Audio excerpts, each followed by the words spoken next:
فلا اقسم بمواقع النجوم وانه لقسم لو تعلمون عظیم انہ لقرآن کریم، یہ بہت باعزت قرآن ہے، فی کتاب مکنون، ایک چھپی ہوئی کتاب میں ہے، لا یمسہ الا المطہرون، اسے چھو ہی نہیں سکتے مگر انتہائی پاک ہستیاں۔ اس کے کیا معنی ہے؟ پہلی بات تو ہمیں معلوم ہو گئی، مراد فرشتے ہیں، بے ایدی سفرۃ کرام بررہ، اسی کی شرح ہو رہی ہے نا۔ اسی سے ایک فقہی مسئلہ نکالا گیا کہ بغیر وضو کے ہاتھ نہ لگاؤ، لیکن اس کا اصل مفہوم کیا ہے وہ سمجھیے۔ قرآن کی روح تک کوئی نہیں پہنچ سکتا جب تک کہ تزکیہ نفس نہ ہو گیا۔ اگر حب مال، حب دنیا، حب جاہ، حب شہرت، اگر یہ تمام محبت میں دل سے نکل نہ جائیں تو قرآن کی روح تک آپ کی اپروچ نہیں ہوگی۔ مولانا روم نے کہا ہے، اگرچہ ذرا میں سمجھتا ہوں کہ انہوں نے بہت سخت الفاظ استعمال کیے ہیں، ماز قرآن مغزہا برداشتے استخاں پیش سگا انداختے، ہم نے قرآن سے اس کا مغز لے لیا ہے، جو ایسنس ہے وہ کھینچ لیا ہے، ہڈی کا گودا جو ہے وہ ہم نے نکال لیا ہے، ہڈیاں ہم نے پھینک دی ہیں کتوں کے سامنے جو لڑ رہے ہیں۔ علم کلام کا مسئلہ ہے صفات حق حق سے جدا یا عین ذات، قرآن مخلوق ہے یا نہیں ہے، غیر مخلوق، اور بڑے بڑے ہو رہے ہیں اس کے اوپر، یہ کتے لڑ رہے ہیں ان ہڈیوں کے اوپر۔ ہم نے اس میں سے اصل شے نکال لی، وہ کیا ہے؟ اللہ کی محبت، اللہ کی معرفت، یہ ہے اصل شے۔ معاذ قرآن مغزہ برداشتے استخاں پیش سگا انداختے۔ تو جب تک انسان کا باطن پاک نہ ہو جائے وہ قرآن کے چھلکوں سے کھیلتا رہے گا، چاہے وہ کہنے کو مفسر ہو، قرآن کے باطن تک کبھی نہیں پہنچے گا۔ فی کتاب مکنون لا یمسہ الا المطہرون تنزیل من رب العالمین، یہ تھوڑا تھوڑا کر کے اتارا گیا ہے رب العالمین کی طرف سے۔ انزال کے معنی ہے دفعتاً اتار دینا۔ لیلۃ القدر میں آیا انا انزلناہ فی لیلۃ القدر، رمضان کے بارے میں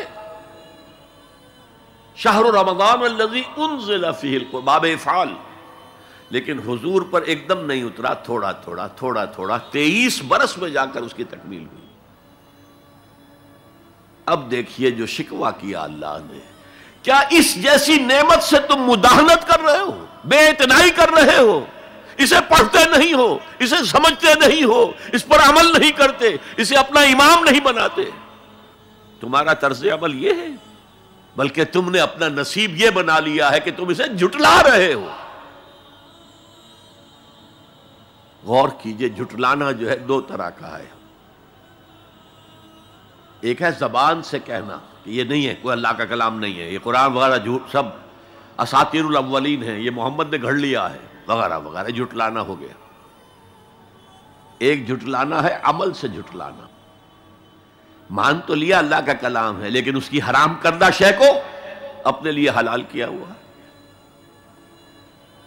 حدیث نبوی ہے ما آمن بالقرآن من استحل محارمہ، اس شخص کا قرآن پر کوئی ایمان نہیں ہے جو اس کی حرام کردہ چیز کو اپنے لیے حلال ٹھہرا لے۔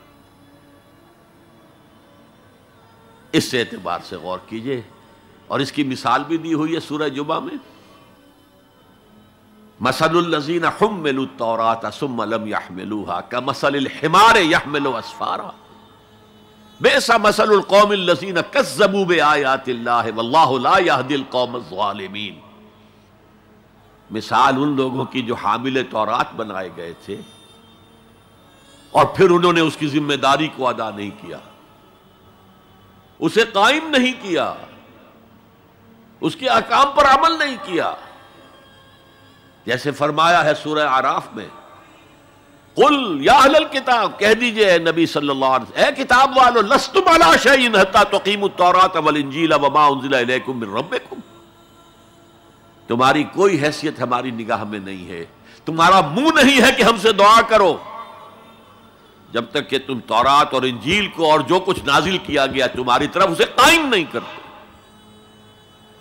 آج اللہ ہماری دعائیں نہیں سنتا، 30 لاکھ جا کر حج کرتے ہیں، دنیا کے حالات میں کوئی ذرہ برابر فرق آتا ہے؟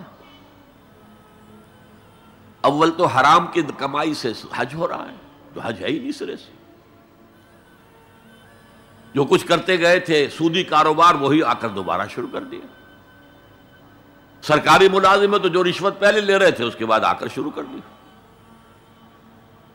یہ کیا ہے؟ یہ تکذیب بالعمل ہے، جھٹلانا ہے۔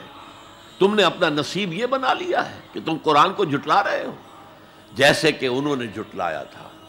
مثل الذین حملوا التوراۃ ثم لم يحملوها كمثل الحمار يحمل اسفارا، ان کی مثال ان گدھوں کی سی ہے جن پر کتابوں کا بوجھ لاد دیا گیا۔ مکالمات فلاطوں، گٹھڑی باندھ کر گدھے کے اوپر رکھ دیجئے تو کیا وہ واقعی منطقی اور فلسفی بن جائے گا؟ یہ مثال اللہ دے رہا ہے۔ اور یہ مثال کیوں دی گئی ہے؟ اس آئینے میں ہمیں ہماری تصویر دکھائی گئی ہے۔ تم اگر قرآن کا حق ادا نہیں کر رہے تو تمہاری مثال وہی ہے جو یہود کی تھی۔ بئس مثل القوم الذین کذبوا بآیات اللہ، بری مثال ہے اس قوم کی جس نے اللہ کی آیات کو جھٹلایا۔ تو زبان سے تو یہودیوں نے کبھی نہیں جھٹلایا تورات کو، عمل سے جھٹلایا ہے۔ هي الحلقات تحفظني بآيات من القرآن، هي الحلقات تملأني بحب المصطفى العدنان.